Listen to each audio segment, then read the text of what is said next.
مجھے ایک فرینڈ نے بتایا کہ میں نے کتاب التوحید کا آخری چیپٹر جب پڑھا تو جب میں نے اس کی شرح پڑھی تو میرا دماغ گھومنے لگا، کیونکہ ادھر بات ہو رہی ہے اللہ تعالیٰ کے عرش ہونے پر۔ جو آپ نے ذکر کیا عرش کے تعلق سے، تو اگر آپ سوچو گے نا، یہ تو ایک ایسا عقیدہ ہے جو بالکل ایک انسان کو بہت کمفرٹیبل بناتا ہے کہ خالق الگ ہے، مخلوق الگ ہے، کریٹر الگ ہے، کریشن الگ ہے، کہ اللہ عرش کے اوپر مستوی ہے، مخلوق جو کریشن ہے اس کی لاسٹ لمٹ، لاسٹ کریشن ہے عرش۔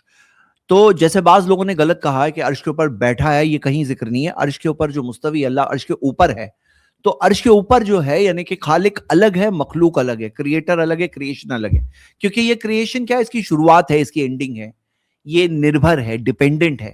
اللہ تعالیٰ کسی پہ ڈیپینڈ نہیں ہے، اللہ غنی عن العالمین ہے، عالمین سے غنی ہے۔ تو یہاں پہ ہم کیا دیکھتے ہیں کہ یہ جو پورا سسٹم ہے نا، جیسے بعض لوگ ایک ایسے کریٹر کی عبادت کرتے ہیں جو کریشن کا حصہ ہے۔ اب کریشن کا حصہ جب سوچو نا، یعنی کہ فزکس کے لاز اس کے اوپر چلیں گے، یعنی کہ کریشن کنٹرول کرے گا کریٹر کو کریشن کنٹرول کرے گا۔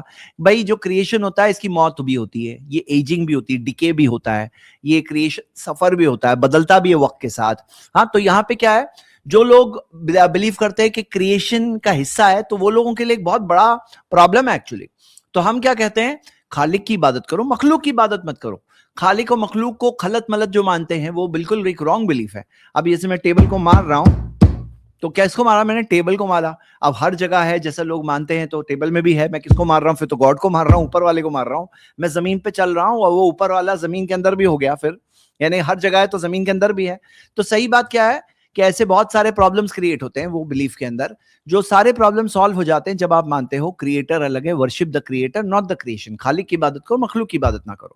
تو جو بھائی کہہ رہے تھے کہ عرش کے بارے میں سن کر ان کو کیا کرنا چاہیے تھا؟ سوال پوچھنا چاہیے تھا، یا علماء سے پوچھنا چاہیے تھا، اسکالرز جو جانتے ہیں ان سے پوچھنا ہوگا، تو وہ ان کو جواب ملتا۔ لیکن حق طلب کر رہے نہیں کر رہے۔ میں نے اپنے تجربے میں دیکھا ہے کہ ایتھیزم کے طرف بعض لوگ جاتے ہیں، ان کا اصل پرابلم ایتھیزم نہیں ہوتا ہے۔ میں نے کافی ٹرائی کیا ہے سر پٹک کر کے، یعنی کہ جیسے کہتے ہیں نا ڈسکشنز میں اتنے سارے پروفس رکھ دیے سامنے، اور پھر بھی آدمی اپنی لائن پکڑا ہے تو وہی لائن پکڑا ہے۔ پھر مجھے سمجھ میں آیا کہ ان کا یہ پرابلم نہیں ہے کہ ان کو اوپر والے کے گاڈ کے وجود کی دلائل چاہیے، ان کا پرابلم یہ ہے کہ کچھ اور چیز چاہیے ان کو۔ یہ کئی بار ڈرائیونگ فورس جو ہوتی ہے نا، وہ کچھ اور ایک ہوتی ہے کہ ایک انسان میں خواہشات کی پیروی کرنا ہے اس کو، جیسے کہ اللہ نے شریعت میں جو پابندی رکھی ہے، دین میں پابندیاں ہیں، لمٹس ہیں، کہ دنیا سجن المومن، دنیا مومن کا قید خانہ ہے۔ اب وہ قید خانے کے باہر اس کو نکلنا ہے، دنیا کو قید خانے کے باہر نکل کے دیکھنا ہے۔ ہاں، تو یہاں کیا ہے، جنت الکافر، وہ کافر کی جنت ہے، وہ چاہتا ہے، تو اس کے لیے وہ بلانے والی چیز کیا ہے؟ اس کی خواہشات کی پیروی، ڈیزائرز کو فالو کرنا ہے۔ تو یہ کئی بار یہ وجہ ہوتی ہے۔ لیکن ہم جو حق کی پیروی کرنا چاہتے ہیں، جو ٹروتھ کو سیکھ کرتے ہیں، ان کو وہ اللہ کی اتنی بے شمار دلائل میں سے، بے شمار نشانیوں میں سے اللہ کوئی تو نشانی سمجھ میں آ ہی جائے گی۔